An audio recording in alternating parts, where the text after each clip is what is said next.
C'est comme dans les grandes histoires, monsieur Frodon, celles qui importaient vraiment, celles où il y avait danger et ténèbres. Parfois, on ne voulait pas connaître la fin, car elle ne pouvait pas être heureuse. Comment le monde pouvait-il redevenir comme il était, avec tout le mal qui s'y était passé? Mais en fin de compte, elle ne fait que passer, cette ombre. Même les ténèbres ne font que passer. Un jour nouveau viendra, et lorsque le soleil brillera, il n'en sera que plus éclatant. C'étaient ces histoires dont on se souvenait, et qui signifiaient tellement, même lorsqu'on était trop petit pour comprendre. Mais je crois, monsieur Frodon, que je comprends. Je sais maintenant. Les personnages de ces histoires avaient 36 occasions de se retourner, mais ils ne le faisaient pas. Ils continuaient leur route, parce qu'ils avaient foi en quelque chose. En quoi avons-nous foi, Sam? Il y a du bon en ce monde, et il faut se battre pour cela. Ce, ce dialogue, provenant du film de Peter Jackson, Le Seigneur des Anneaux, Les Deux Tours, a fleuri sur plusieurs comptes de réseaux sociaux après la victoire de Donald Trump lors des dernières élections présidentielles des États-Unis. Le message est clair, il faut serrer les dents, garder espoir et poursuivre la lutte. Ce qui est intéressant, dans la longue réplique du personnage de Sam Gamgee, c'est qu'elle nous fournit un bon résumé de ce que peut être le parcours initiatique d'un personnage vers le statut de héros. L'extraction du quotidien, l'aventure, la confrontation à l'adversité, l'incertitude, l'espoir et la victoire. Voilà ce sur quoi nous allons nous pencher durant la dernière table ronde de notre bien-aimé Finistellaire. D'abord, nous allons prendre un petit tour pour que chacun de nos intervenants se présente. Vous avez votre micro.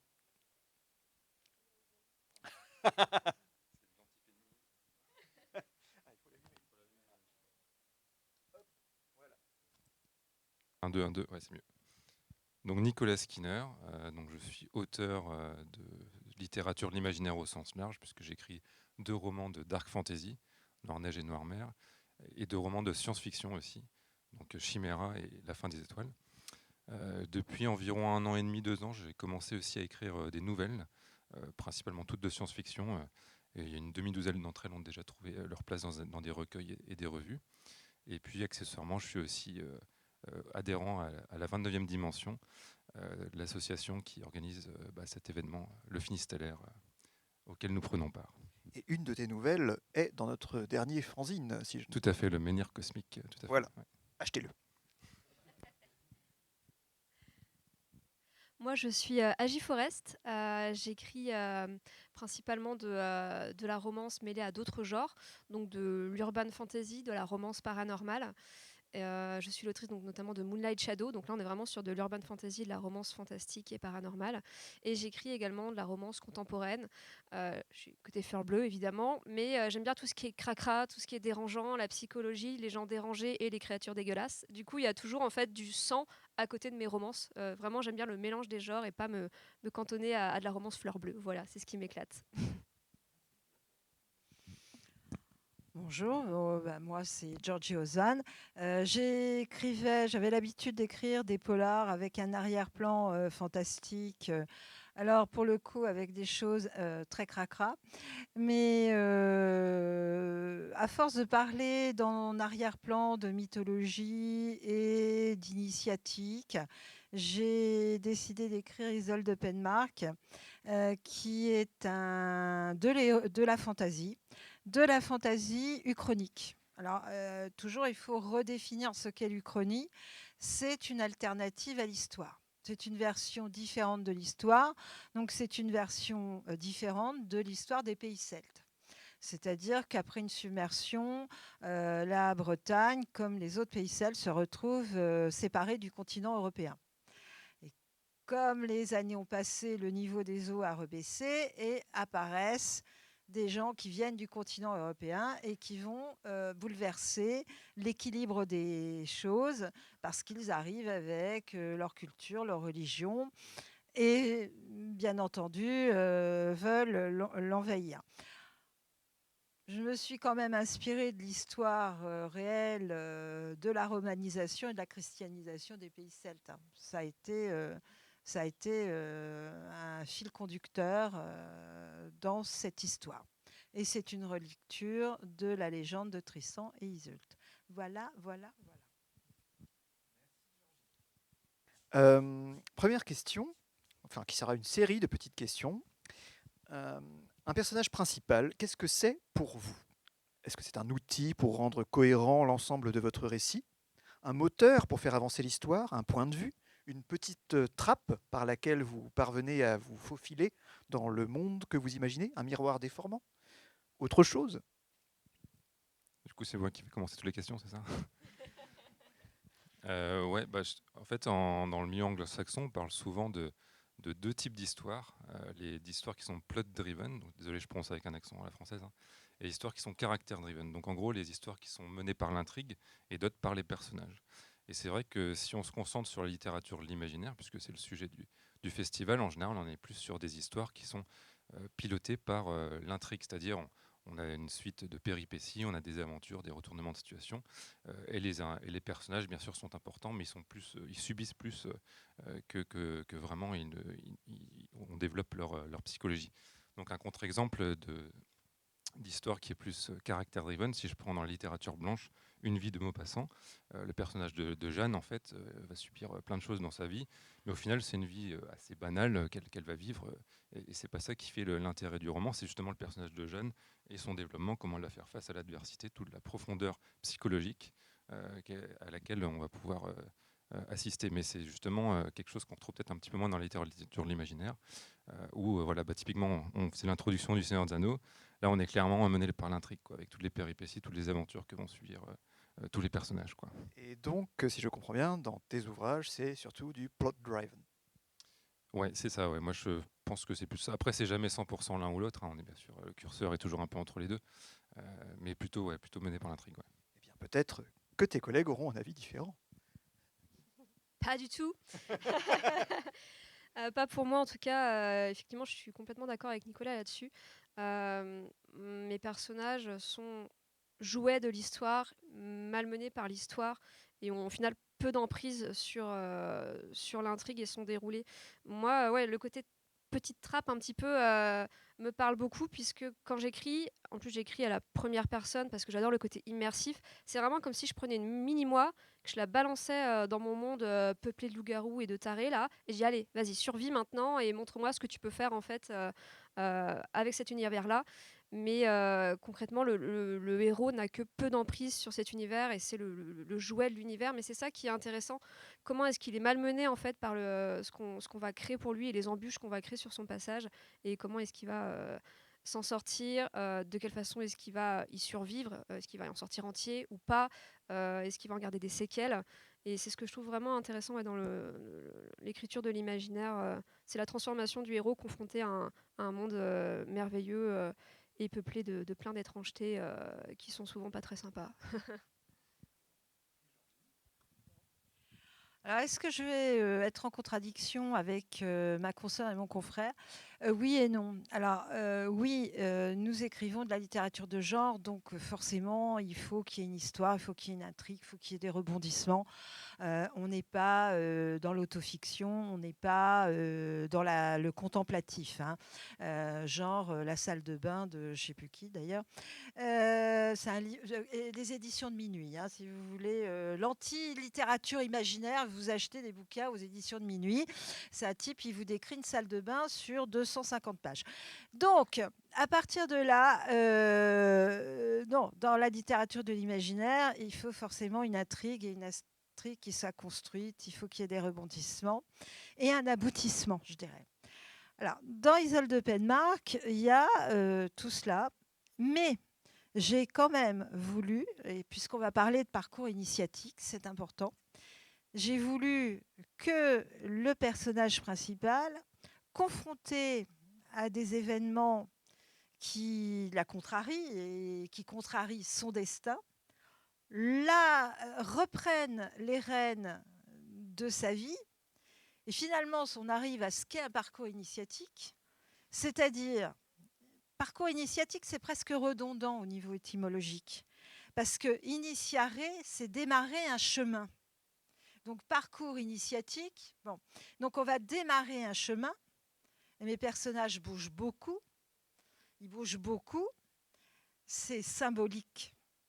de ce qu'est l'initiation, on va suivre un chemin, on va évoluer. C'est comme disait Audrey, quand elle dit je balance mon personnage et je vais voir comment elle va se débrouiller, forcément, le personnage du début aura évolué, à la fin, ça sera plus tout à fait le même. Et c'est ça un parcours initiatique. Le personnage, face aux événements, va faire des choix, parce qu'on fait toujours des choix, et va évoluer et va changer. Le parcours initiatique, c'est un chemin d'individuation. On n'est plus tout à fait le même, et si on accepte de ne pas se faire balloter par les événements et d'évoluer, c'est parce qu'on est en cours d'individuation, on est en train de se former, on est en train de se construire. Et on ne sera plus tout à fait pareil. Parce que le cœur de la question, vous prenez le Seigneur des Anneaux, Frodon, il n'est plus le même à la fin des 3 tomes. C'est quelqu'un d'autre. Voilà.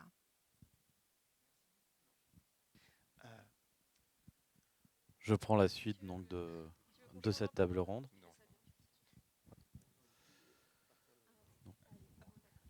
Bon. Donc la prochaine question, comment un personnage peut-il acquérir ce statut de personnage principal? Merci de m'avoir posé. Je lis tout.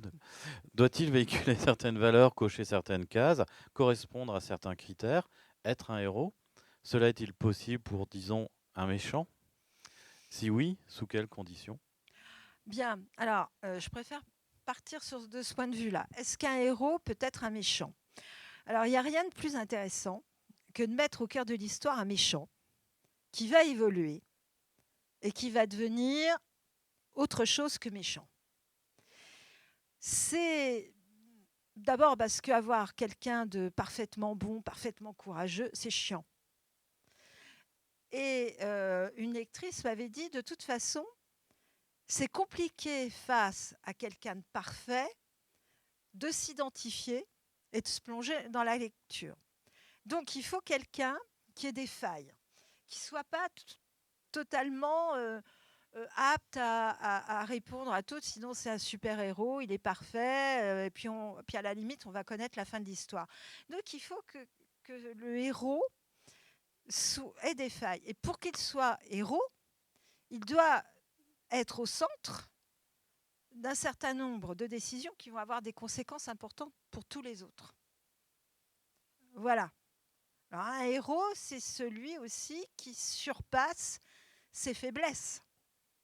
Donc, quelqu'un peut être méchant, quelqu'un peut être faible, quelqu'un peut être lâche, mais il va surmonter tout ça pour que les conséquences soient positives. Mais il y a des livres où le méchant reste méchant de bout en bout. Et il est peut-être, ça fait des livres aussi passionnants. Voilà. Moi, je vais nuancer un petit peu.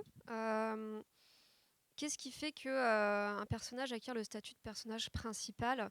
C'est l'auteur, en fait. C'est l'auteur qui va décider ce qu'il a envie comme héros. Et soit il va vouloir quelqu'un de parfait, soit il va vouloir quelqu'un d'un peu plus écorné. En fait, il faut tout pour faire un monde, et tous les goûts sont dans la littérature.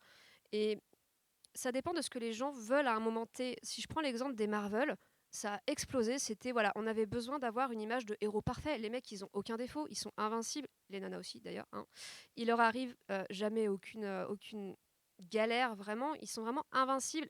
Et on a eu une ère Marvel au cinéma. On ne pouvait faire plus que ça au cinéma. Il n'y avait plus que ça qui marchait. Les gens avaient besoin d'avoir cette image du héros glorieux, invincible et qui est vainqueur tout le temps, tout le temps, tout le temps. À l'inverse, maintenant, le cinéma Marvel est un petit peu en train de se casser la gueule parce qu'on en a soupé, en fait. Ça fait plus de 10 ans qu'on mange du Marvel à toutes les sauces et qu'on a vu voilà, les muscles de Captain America et compagnie. On a envie d'avoir des personnages qui nous ressemblent plus, qui sont plus écorchés. Si on a envie d'avoir un personnage principal qui est méchant, c'est ok, c'est l'auteur qui décide ça. Et, il faut vraiment avoir tout... comment dire ? Aujourd'hui, on assiste aussi dans la littérature à des héros qui sont plus, comme je disais, nuancés. On essaie de parler à tout le monde. On va avoir des héros qui ont des handicaps, des héros qui ont des psychoses, des des héros qui sont genrés. Très important aussi en urban fantasy, on commence à avoir des héroïnes qui ne sont pas des canons de beauté, qui ne sont pas les poupées Barbie. On va avoir des nanas en surpoids, on va avoir des nanas qui sont très vulgaires. Et c'est ok. C'est ok en fait d'avoir des héros qui ressemblent aux vrais gens. On n'est pas tous gaulés dans un taille 32, on n'est pas tous Captain America avec les pecs de ouf. Et on a envie d'avoir des gens qui nous parlent plus et des anti-héros, des gens qui ont des casseroles, des gens qui vont essayer d'être glorieux ou de réussir quelque chose de bien et qui feront que de la merde, mais c'est comme ça en fait. On peut pas.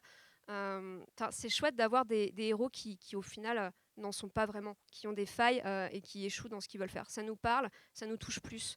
Donc vraiment, ce qui détermine un personnage principal, un héros, c'est l'auteur, c'est les personnes à qui il a voulu parler et l'humanité et les faiblesses qu'il a voulu insuffler à son personnage principal. C'est le cas de l'héroïne de Moonlight Shadow. Effectivement, elle est bancale. C'est une louve-garou, mais elle s'est transformée sur le tard, puisqu'il se trouve qu'elle a un sang un petit peu métissé. Et quand les autres loups-garous se transforment 3 lunes par mois, elle, ça va être que une en fait. Et forcément, quand tous ses petits copains sont en mode loup-garou, grosse bête, qui vont courir dans la pampa, elle reste humaine. Et du coup, elle est susceptible de se faire bouffer par ses copains, donc c'est un petit peu chaud. Donc effectivement, quand elle est transformée, même quand elle est transformée, elle est plus petite, elle est un peu bancale par rapport aux autres. Mais ouais, ça va pas être forcément une force pour elle, sa lycanthropie. Au contraire, ça va l'exposer, ouais. D'accord. Merci. Ouais, bah, je suis assez d'accord avec tout ce qui a été dit. En fait, il n'y a pas vraiment de règles, tout simplement, hein. Je pense que le seul point commun avec tous les personnages principaux de la littérature, c'est qu'ils sont au cœur de l'intrigue. C'est à peu près tout ce qu'on peut dire. Après, voilà, est-ce que ça a besoin d'être un héros? Bah non. Il y a plein d'exemples, hein. Si on se penche sur la fantaisie, par exemple, francophone qui plus est, avec Gagner la guerre de Jean-Philippe Jaworski, mon Don Benvenuto, voilà, c'est pas une relation très fréquentable. C'est même quelqu'un qu'on peut avoir envie de détester, mais justement qu'on aime aussi détester, c'est ce qui le rend attachant. Donc ça peut être une incarnation de personnage principal. On peut aussi incarner, par exemple, une quête, un objectif. Donc on reprend l'exemple de Frodon avec sa quête de détruire l'anneau. Ça, on peut incarner aussi des valeurs. Si on prend en 1984 de George Orwell avec le personnage de Winston Smith, là il incarne la lutte contre l'oppression et contre une société dystopique avec un gouvernement totalitaire. Donc voilà, il y a plein de façons finalement d'incarner un héros. Enfin, un personnage Et principal. toi, dans tes romans, sur quels critères tu t'es basé pour dire, bah voilà, ça va être mon personnage principal?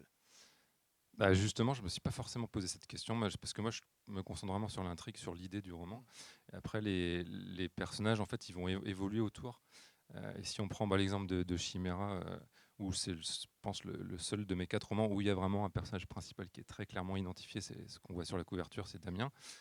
En fait, au début, il va subir un peu ce qui va lui arriver, un peu comme Frodon d'ailleurs.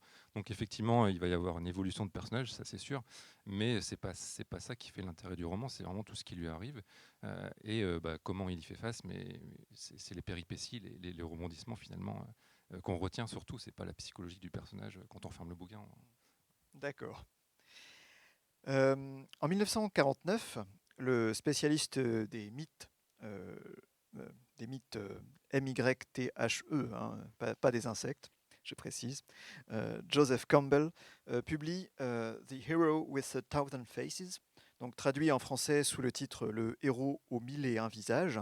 Il y présente une théorie selon laquelle les principaux mythes présents à travers le monde partagent la même structure fondamentale, qu'il appelle le monomythe. Et il résume sa théorie ainsi. Un héros s'aventure à quitter le monde du quotidien pour un territoire aux prodiges surnaturels.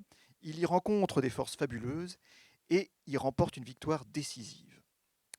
Le héros revient de cette mystérieuse aventure avec la faculté de conférer des pouvoirs à son prochain. Où vous situez-vous par rapport à cette théorie? Comment concevez-vous ce fameux parcours initiatique par lequel doit passer votre personnage? Des épreuves physiques, mentales, la poursuite d'un objectif, l'acquisition de connaissances? Ouais, c'est vrai que si on se concentre une fois de plus sur la littérature de l'imaginaire, y a plein d'exemples, hein. On reprend encore et toujours Le Seigneur des Anneaux, Frodon, c'est exactement ça. Il va suivre les différentes étapes, hein. Donc, il part d'une situation d'équilibre. Il y a l'appel à l'aventure, l'intervention d'un mentor qui va donc en la personne de Gandalf. Ensuite, il va partir vers l'inconnu, donc il va sortir de la comté. Pour lui, c'est nouveau. il va faire face à des tensions, il va se confronter en fin de compte, et puis il y aura le retour, et on en ressortira grandi. Donc ça c'est vraiment, bon j'ai résumé, mais en gros c'est ça l'idée. C'est un schéma qu'on retrouve dans plein d'autres œuvres, comme Star Wars avec Luke Skywalker, le mentor Obi-Wan Kenobi, je ne vais pas tout vous refaire, ou même dans la science-fiction avec Matrix par exemple, le personnage de Neo c'est exactement ça aussi, il va ressortir de la matrice, le Morpheus qui est son mentor, etc. Et il y a même certaines œuvres, notamment Star Wars, qui ont été conçues sur ce système. Oui. Donc George Lucas il s'est dit je vais suivre ce qu'a dit Joseph Campbell et je vais construire une histoire à partir de ça, quoi. Et donc après on peut se poser la question un petit peu comme on disait sur les Marvel, est-ce que ça, au bout d'un moment ça tourne pas aussi un petit peu en rond, on pourrait se lasser aussi à terme. Donc Et dans tes livres, alors, est-ce que tu as essayé de... Enfin, peut-être volontairement ou pas, est-ce que tu penses avoir suivi ce schéma ou tu t'en es bien démarqué? Comment est-ce que tu fais évoluer tes personnages, par exemple, dans la fin des étoiles? Est-ce que tu pourrais nous parler un peu du parcours du ou des personnages principaux de ce livre? là j'aurais plus de mal à retrouver vraiment exactement ce même schéma narratif, ouais, quand même. En tout cas, moi, je me suis pas du tout basé là-dessus. Oui. Peut-être qu'on le retrouve, peut-être plus dans Chimera un petit peu, mais c'est vraiment en y réfléchissant après coup et en essayant d'adapter un peu à la théorie, quoi. Donc c'est pas conscient en tout cas. D'accord. Je trouve que le monomythe, il est réducteur d'une part, parce qu'il, pour sa théorie, il a quand même écarté tous les bouquins qui cochaient pas toutes les cases de sa théorie, et qu'il correspond davantage aux mythes anciens, mais vraiment ce qu'on vendait aux gueux au Moyen-Âge, quoi, pour les faire rêver. Parce qu'effectivement, on avait besoin de cette image du héros glorieux, etc.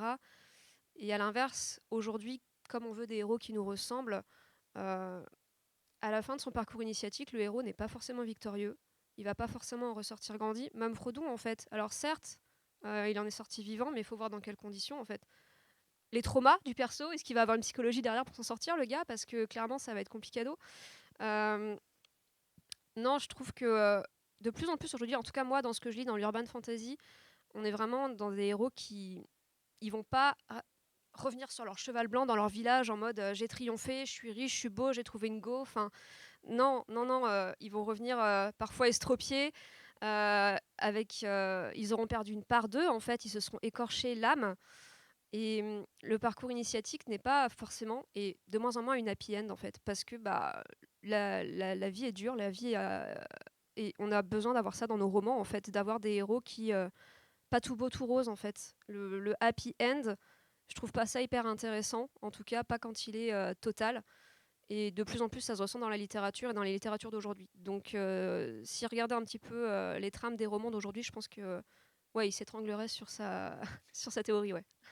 Vous n'êtes pas trop donc pour les happy end. Est-ce que c'est pas... J'espère que vous n'avez pas spoilé la fin de Moonlight Shadow. Non, non. Et Georgie? Oui, alors, ce que cet auteur a parlé de monomythe, il y a plusieurs spécialistes des mythes et légendes, notamment Robert Graves, qui a écrit La déesse blanche. On parle de tradition primordiale. Alors, qu'est-ce qu'on appelle la tradition primordiale? C'est un ensemble de mythes qu'on retrouve à peu près sur tous les endroits de la planète. Et qui ont été... Alors, ça a été aussi pris en compte par Carl Gustav Jung dans ses théories sur la psychanalyse, savoir qu'on a un inconscient collectif. Et je pense que quand on écrit de la littérature de l'imaginaire, on parle aussi à l'inconscient collectif des gens qui retrouvent des peurs, qui retrouvent des espoirs, qui est quelque part en eux et qui va rejaillir.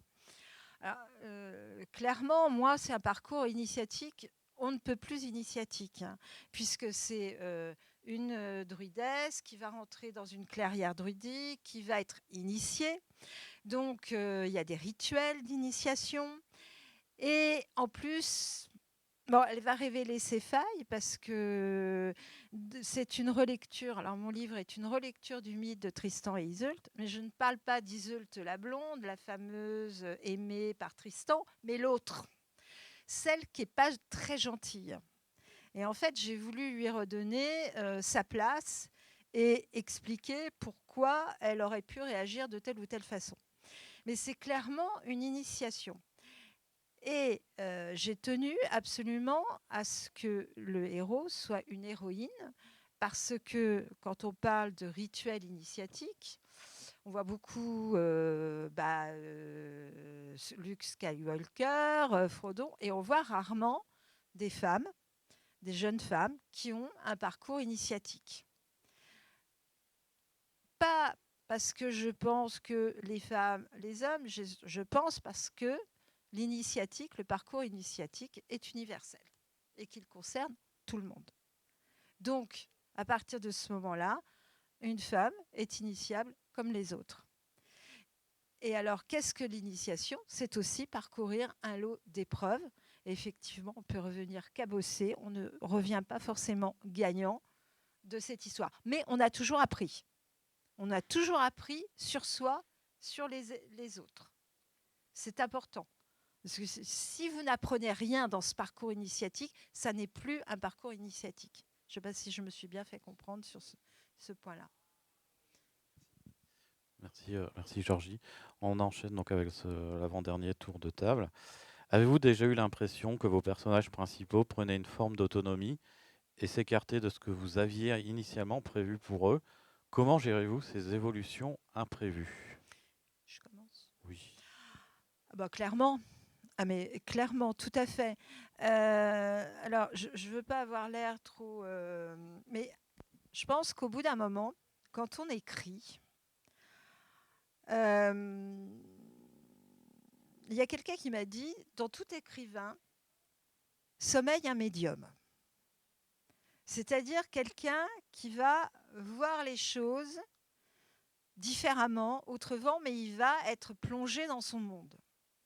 Et dans ce monde, à partir d'un certain moment, il se laisse porter par son héros, son héroïne. Alors, on peut expliquer ça rationnellement en disant parce qu'on l'a bâti de telle et telle façon, donc pour que ça reste cohérent, de toute façon, on ne pourra pas changer les choses à moins d'événements qui le fassent évoluer. Ça, c'est encore un autre. Mais il y a ces deux parts. On construit un personnage et au bout d'un moment, ce personnage, les personnages, parce qu'il y en a plusieurs, vont prendre leur vie propre.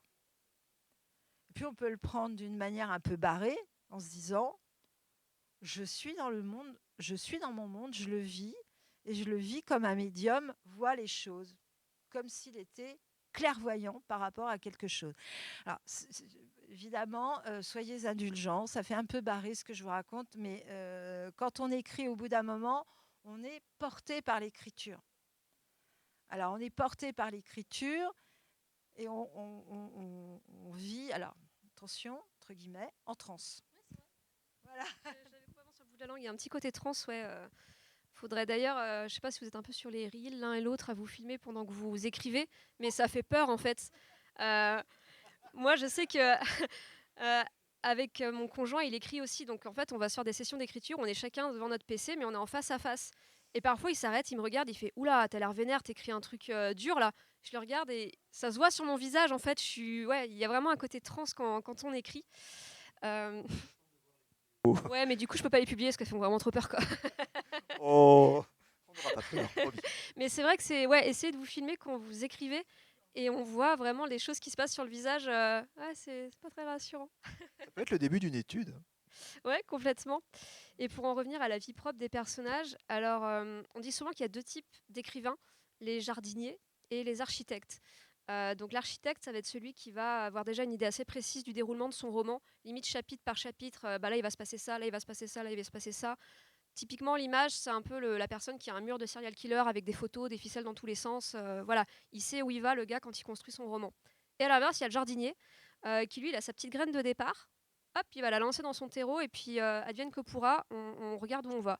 Moi, je suis complètement jardinier, c'est-à-dire que quand je commence un bouquin, Moonlight Shadow, mon idée de départ, c'était une nana un petit peu précieuse, avocate londonienne avec son petit accent british qui bosse à la City, là, tirée à 4 épingles, qui se transforme en loup-garou, donc le côté bestial, la grosse bête dégueulasse qui pue les poils, les griffes, qui ravage son appart. C'est ça qui m'a éclaté, c'était mon idée de départ et j'avais Je rien précise d'autre. que ces propos sur les loups-garous n'engagent que vous. hein. Tout à fait. Ça peut être des animaux très sympas, très toilettés et qu'on Voilà. adore. On ne sait jamais. Il y en a peut-être dans l'assistance. Ouais. Et donc ça, c'était juste mon idée de départ. Mais on se dit, mais qui est le taré qui va construire un roman sur ça, en fait? Mais j'avais envie d'exploiter le mythe, j'avais envie de voir ce que je pouvais en faire. Le loup-garou, ça a été vu et revu, mais ça n'a pas été fait par moi. Et je voulais voir, voilà, ce que ça donnerait fait par moi, ma petite personne, en toute modestie. Mm, Mais voilà, il faut savoir faire confiance à son personnage. Au bout d'un moment, il prend effectivement son propre chemin, son identité propre. Et certains personnages que vous avez commencé à construire ou à décrire en pensant que ça allait être des personnages négatifs, finalement, ils évoluent indépendamment de ce que vous aviez pensé pour eux. Et c'est OK. Enfin, moi, dans ma façon de faire, de toute façon, en étant jardinier, il faut accepter que son personnage, au bout d'un moment, il va s'éloigner du chemin que vous aviez vaguement pensé pour lui. Il va prendre sa propre importance. Ça se trouve, il va virer complètement noir ou blanc ou être hyper nuancé. Mais voilà, faut savoir se faire confiance et accepter de son personnage. Au bout d'un moment, ben, il est incarné d'une force propre et laisser voir où est-ce qu'il va. Et ça, je trouve ça super intéressant en fait. Et en plus, comme j'ai transformé mon one-shot, mon roman unique en duologie, il y a des personnages, clairement, je pensais pas qu'ils auraient passé le 1, on les retrouve dans le 2. Parce que bah ouais, le parcours initiatique a fait qu'ils sont devenus intéressants, ou ils sont devenus essentiels à l'intrigue, ou je les ai tellement kiffés que j'ai plus voulu les buter en fait.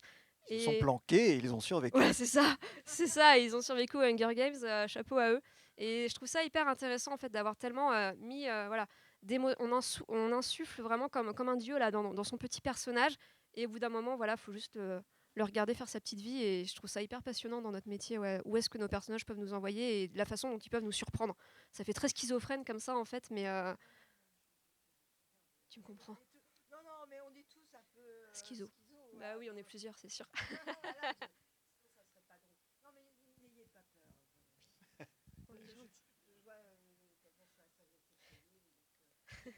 Alors, ce qui est intéressant, c'est que là, justement, la personne à côté de vous n'est pas du tout jardinier. Ah ah. Tu t'es bien renseigné, oui. J'ai lu. Ouais. Non, bah en fait, oui, c'est vrai que tu as un peu piqué ma réponse, hein. Avec jardinier architecte. C'est un petit peu ce que je voulais dire, mais ce qui est intéressant, c'est que pour le coup, là, on a deux jardinières, si je comprends bien. Alors que moi, pas du tout. Je pense à peut-être un petit peu une déformation professionnelle, parce que je suis ingénieur dans la vie de tous les jours, donc j'aime bien planifier les choses en mode chef de projet, quoi. Donc c'est vrai que j'aime bien découper, on va dire, un roman en chapitres, parce que en fait, moi, j'aime bien explorer une idée et la développer sur une intrigue, mais justement avec une chute qui est déjà prévue depuis le début. C'est même la première chose à laquelle je vais penser, et je vais voir comment on arrive à cette chute-là, donc tout faire une sorte de rétro, on va dire, histoire. Et donc les personnages, bah, forcément, je les jette un petit peu là-dedans, avec leur mission, c'est justement de porter l'intrigue, de la pousser vers là où je vais mener. Maintenant, on n'est jamais, je pense, 100% jardinier ou architecte. Je pense que vous avez quand même une petite idée de là où vous voulez aller malgré tout.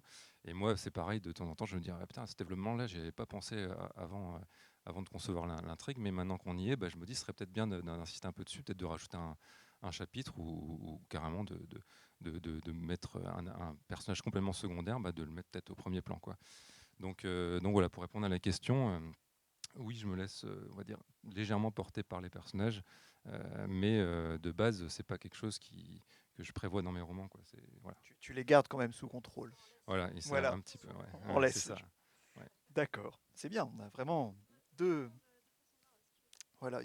Mais du coup, comme tu connais déjà la fin, euh, le processus d'écriture, tu t'ennuies pas, en fait, en sachant déjà. Non, c'est vrai qu'on peut se poser la question, mais non, justement, parce qu'il y a toujours comme une petite part d'inconnu. On explore un petit peu, et on peut avoir des idées en cours de route, mais justement, j'aime bien avoir l'aboutissement d'un projet, quoi, de manière générale, d'y arriver, et puis de voir tout le cheminement qui est accompli. Ouais. Pas tenter d'introduire une dose d'aléatoire en jetant un dé, en disant bon ben voilà, lui s'il fait moins de 10, il y passe. En mode maître du jeu dans Voilà. un jeu de rôle. Voilà. Bien. Alors dernière question. Notre époque n'est guère avare en drames géopolitiques et écologiques, hein, on l'a vu lors des précédentes tables rondes. La migration est bien partie pour devenir le lot quotidien d'une bonne partie de l'humanité. Selon vous, quel impact cela pourrait-il avoir sur l'élaboration d'un parcours initiatique, sur l'existence même, le bien fondé d'un personnage principal? Pourra-t-on toujours rêver de héros et d'héroïnes dans les récits de demain? Bah, c'est vrai que oui, c'est une bonne question, hein. Si on reprend oui, l'exemple des migrants, c'est un sujet très contemporain et qui pose question. Et je pense que ça a été une source d'inspiration, notamment pour Noir Neige, mon premier roman. Puisque pour faire l'intrigue très brièvement, c'est un royaume insulaire, donc sur une île, hein, donc avec un cataclysme qui s'est abattu au centre et qui a séparé le nord et le sud. Donc au nord, on a la capitale avec le roi qui arrive à redresser la situation parce qu'ils ont pris cher quand même. Et au sud, par contre, ils sont un petit peu délaissés. Et en fait, ils se disent, bah voilà, dans 2 ou 3 générations, on sera tous morts parce que là, il n'y a plus beaucoup de bétail, il n'y a plus beaucoup de culture. Donc ils prennent la lourde décision justement de migrer, d'aller demander au roi de leur rendre des comptes, de leur filer un coup de main. Et pour ça, ils vont devoir passer dans le centre où là, c'est un petit peu un no man's land avec un repère de pillards et de hors-la-loi.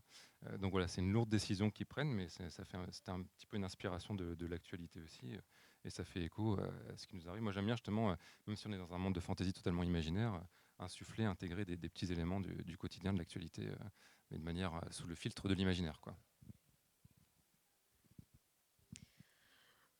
Moi, je dirais que l'homme a toujours eu besoin d'avoir des histoires, de se raconter des histoires, de s'évader, d'avoir ses héros, ses mythes.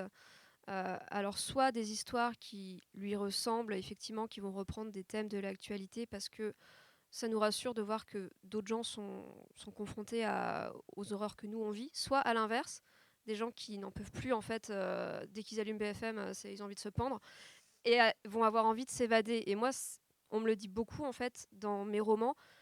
L'actualité, c'est bon, ça me débecte, ça me déprime, au secours, je veux m'évader, vraiment m'évader. Et les livres, le parcours initiatique, les héros vont avoir ce pouvoir-là en fait de nous sortir d'un quotidien et d'une réalité angoissante.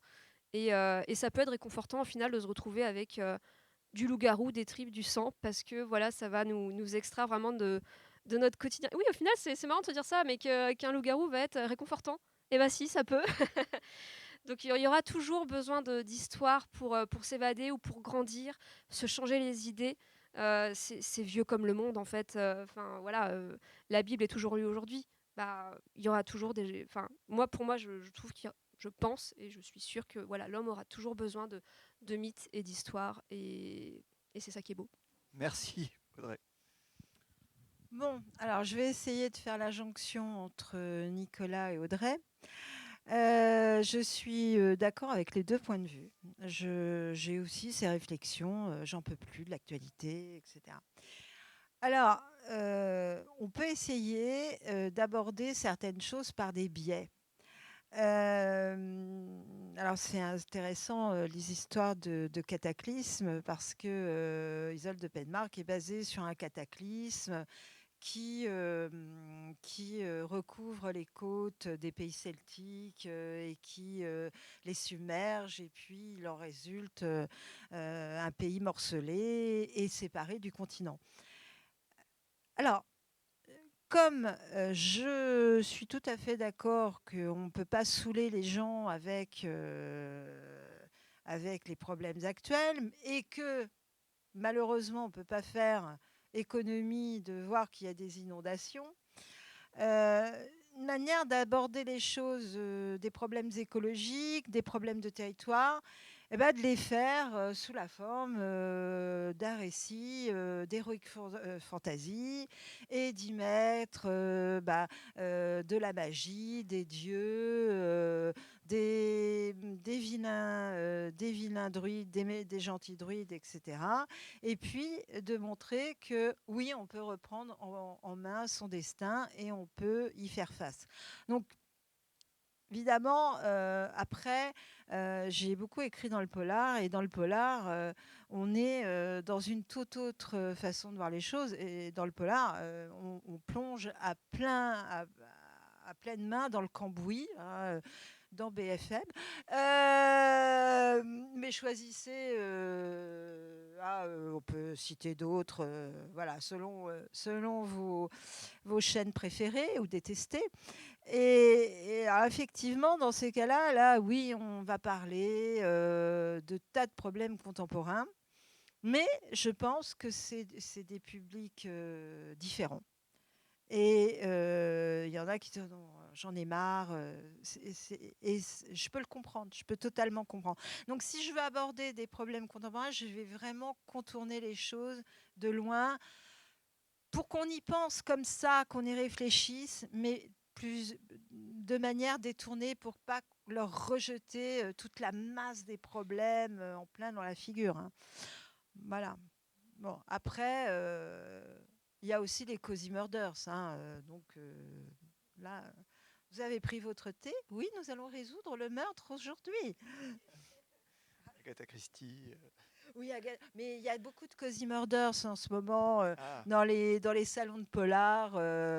C'est les gens ont besoin de confort et de meurtre. de confort des mœurs.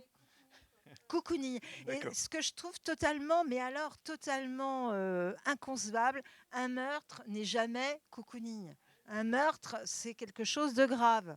Donc, alors je suis contre ce genre de truc. Ça fait, je juge pas les gens qui lisent. Ça, ils ont besoin de ça, ça leur fait plaisir, etc.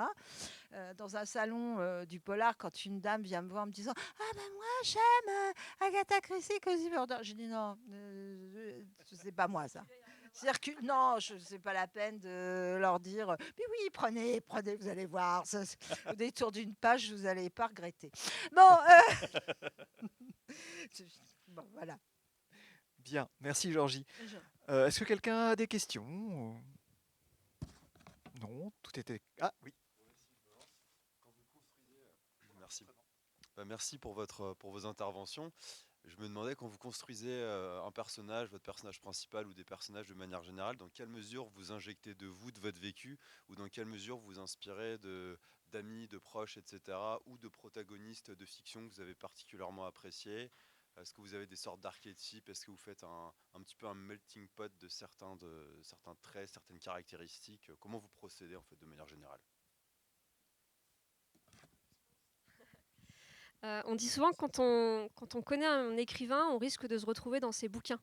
Et pour moi, c'est complètement vrai, puisque, alors ok, j'écris de la fantasy, j'écris du loup-garou, mais ma source principale d'inspiration, c'est vous, c'est les gens. En fait, c'est un petit peu le zoo humain sans être péjoratif du tout. J'adore m'inspirer de traits de caractère et de situations que j'ai pu rencontrer. Et à l'inverse, pour construire mes personnages, eh ben, je vais prendre, oui, je vais piocher dans mon vécu complètement, dans mes expériences. Et en plus, pour Moonlight Shadow, j'avais arrêté d'écrire quand je me suis mise à ce livre-là. Ça faisait 5 ans que j'écrivais plus rien. Ce qui fait que j'étais impatiente de rentrer dans le vif du sujet et dans le loup-garou. Et j'ai eu la flemme en fait de créer un personnage principal de toute pièce. J'ai pris une mini-moi et puis vas-y, vite à vite. Donc Harper, elle me ressemble vraiment beaucoup. Et les gens qui me connaissent, quand ils le lisent, ils disent c'est trop perturbant parce qu'il y a tes expressions, il y a, voilà, j'ai l'impression de te voir, en fait, c'est hyper perturbant. Donc pour Harper, vraiment flemmarde, je me suis prise, et puis, enfin, évidemment, elle est un peu pimpée, hein, mais je l'ai calquée sur moi et vite à vie. Après, sur d'autres romans, j'ai développé un peu plus les personnages principaux, mais c'est ouais, la richesse en fait des gens qu'on rencontre et des caractères. Et je vois pas l'écrivain dans sa grotte ou enfermé dans son grenier qui ne sort pas complètement misanthrope et asocial, puisque moi, en fait, ma source principale d'inspiration, même pour écrire du loup-garou ou autre, eh ben oui, c'est ce qui se passe dehors. En fait, j'ai besoin de rencontrer des gens nouveaux tout le temps ou des gens proches et de copier, ouais, de copier un petit peu des vrais traits de caractère. Et c'est ce qui fait qu'on me dit, mais tes personnages, on dirait des vrais gens. Et ça, c'est un super compliment qu'on peut me faire. Oui, on dirait des vrais gens. Harper a une grand-mère pas hyper ouf. Elle est complètement calquée sur ma grand-mère avec ses idées arriérées, etc. Mais parce que c'est des personnages, en fait. C'est des vrais gens. Et j'aime vraiment piocher dans les vraies personnalités des gens pour créer mes personnages, y compris dans de la fantasy et dans du fantastique. Merci Audrey. Est-ce que vous voulez ajouter quelque chose sur cette question? Ouais, bah, tu as déjà bien brossé le truc, hein, mais c'est vrai qu'on dit souvent que tout roman d'auteur, surtout le premier, est autobiographique. Et je pense que bah, c'est vrai, bien sûr, ça reste très romancé, mais je pense qu'il y a toujours une part de nous-mêmes dans chacun des personnages, même toute petite. Dans Chimera? Bah, dans tous les romans, en fait. Hein, on parle bien de ce qu'on connaît bien. Donc à partir de là, et puis oui, bah, observer, comme disait Audrey, des gens. Et moi, ce que j'aime bien faire souvent, c'est prendre deux personnes que je connais, qui ont chacun un trait de personnalité bien marqué, et je les mets dans un personnage, et du coup, ça crée des personnages intéressants aussi, qui sont originaux, quoi.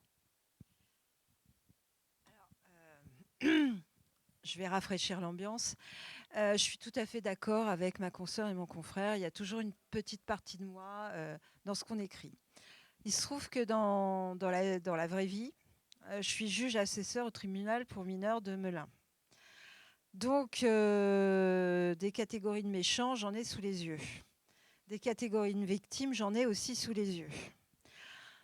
Donc, ils sont source d'inspiration. Alors, pas dans le sens... c'est dans le sens... bon. J'aime beaucoup ces expressions qui résument très bien. Voilà, c'est des expressions qui résument très bien. Mais comme je suis au tribunal des mineurs, il faut toujours se souvenir que le premier objectif d'un tribunal des mineurs, c'est pas la punition, c'est l'éducatif. Donc on essaye de comprendre, c'est un tribunal où on prend énormément de temps pour comprendre les gens. Vous passez en correctionnel, ça va se passer très vite. Tac, tac, tac, 6 mois. Aux mineurs, on est là pour essayer de comprendre et trouver des solutions. Donc on va beaucoup se pencher sur les personnages. Ça m'a beaucoup inspiré, y compris dans Isolde de Penmark, pour certains personnages, dans leurs failles profondes. Pourquoi est-ce qu'on en arrive à faire telle ou telle chose? Il y a des raisons. Il y a des raisons et donc il faut essayer de suivre ces gens. Alors pas forcément de les excuser, mais essayer de comprendre. Je ne suis pas dans la culture de l'excuse, hein, de toute façon.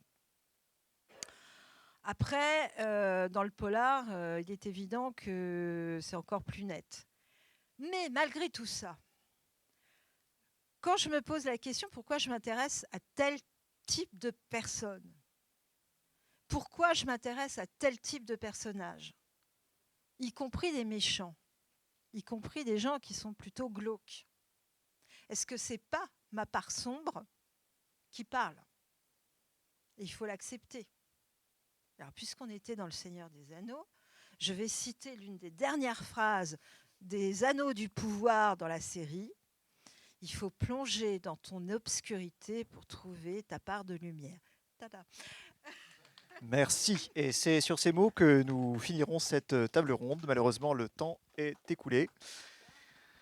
Merci à tous et à toutes. Et merci. Donc voilà, c'est la dernière table ronde de ce Finistellaire. Guillaume, président, as-tu quelque chose à dire pour la fin? Exactement, voilà, je tenais à remercier donc tous les autrices et les auteurs participants à cette 4e édition, mais aussi les bénévoles, les adhérents de l'association qui ont été vraiment d'une grande aide, hein, sur ce week-end. Et surtout l'équipe du Novomax qui a été vraiment très top et très compréhensive et très humaine, hein, dans l'explication de leurs différents dispositifs techniques. Et voilà, donc la suite au prochain épisode.